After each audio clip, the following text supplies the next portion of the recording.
Hello, small business owner. So, we have been in a series all about how to build a team, and we are currently talking about team communication. Every single day, I go live in my TikTok group. If you're not following me, go follow me there. And then I also repost these videos, assuming I'm able to download them to other platforms. So, wherever you're seeing me, follow me so you'll be notified for every video that I put out to help you build your small business. If you're not following me on TikTok, go follow me there so you can catch me live and ask your questions. Excuse me. Today, we are going to be answering the question, how do you communicate effectively in a virtual environment? And this is a key to being able to build a team online. If you cannot figure out how to cross that barrier of virtual communication, you will not have a successful collaboration with independent contractors, virtual assistants, or interns. So I have 4 ways that you can make sure that you're communicating effectively in a virtual environment. We're going to go over those each one right now. The very first one is that you can use video. So we've talked about this previously in this series. One of the best ways to make sure someone understands what you're saying and that they are able to do what you're asking for is to record a video. Now, this may be a talking head video like what you're watching now, where you see yourself in the video, or this may be a screen capture video where you are showing them step by step how to do the steps that you want them to do for their task. So if you want to communicate their tasks effectively, or if you want to make sure that they understand what you're actually saying and they're not misinterpreting text, doing a video is a great way to do that. So that is tip number 1. So we are answering the question today, if you're just joining me, how do you communicate effectively in a virtual environment? Our second way is to make sure that you have a well-organized task list. After all, this is what your teammate is going to be using to actually accomplish their goals.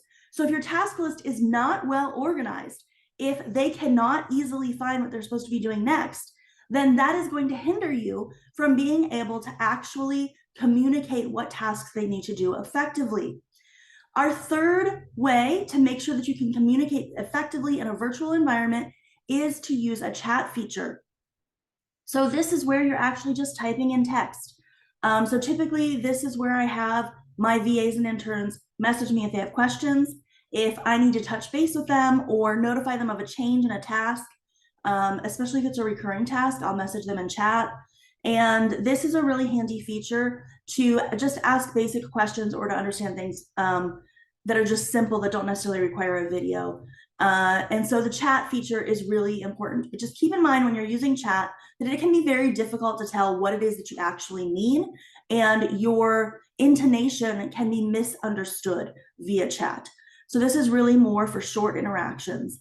And then in case you're just joining me, we are answering the question, how do you communicate effectively in a virtual environment? And we have gone through 3 ways, and we are on our 4th way of how to communicate effectively. And that is to use team Zoom meetings when necessary. So if you have multiple people on your team that are having to work kind of in conjunction, or one person's task affects someone else's task. So I'll give you an example. Well, I have video editors. What they do is edit video. Then I have someone that schedules my social media. The social media scheduler cannot schedule the social media until she has the video. And so that video person, if they get behind, it will impact her ability to get her tasks done on time. And so this is where they're not necessarily working together, but what they're doing impacts each other. And so if you have any issues like this, that can be an excellent time to have a team meeting. You can also just instill the idea of having a team meeting regularly. So once a month, once every 2 months, whatever it is, to make sure that you're all on the same page and that things are going well. And this gives your people an opportunity to bring up any concerns or ideas they have for your business. Because one of the best places to get new ideas for your business is from the people that are working in your business every single day. And that's one of the reasons I work with interns, because every single time I get a new intern, they have a different perspective. And oftentimes I end up with excellent ideas based off of what they have suggested. So today we were answering the question, how do you communicate effectively in a virtual environment?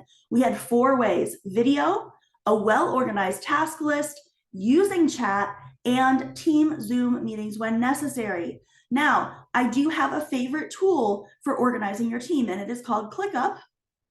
And you can go and grab my entire tool list It is 6 tools to use for your team, and that is at myscheduledbiz.com/VA for virtual assistant tools.